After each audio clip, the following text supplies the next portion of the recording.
प्रसिद्ध तबलावादक उस्ताद झाकीर हुसेन यांच्या संदर्भातली ही बातमी आहे, पाहूयात। झाकीर हुसेन यांचं निधन झालेलं आहे। प्रसिद्ध तबलावादक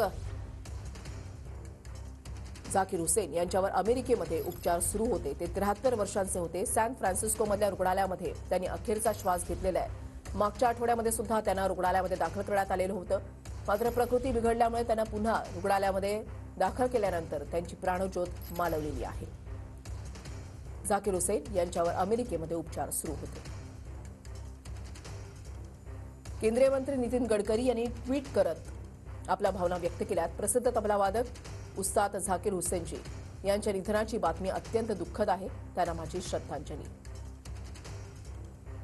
झाकीर हुसेन यांच्या निधनानं देशातील कला संगीत क्षेत्राची कधीही भरून न येणारी हानी झाली आहे। कला क्षेत्रामध्ये त्यांचं अभूतपूर्व योगदान आहे। त्यांनी कलेसाठी केलेले समर्पण आणि योगदान सदैव स्मरणात राहील। ईश्वर त्यांच्या आत्म्याला शांती देवो आणि त्यांच्या कुटुंबियांना आणि चाहत्यांना शक्ती देवो। ओम शांती।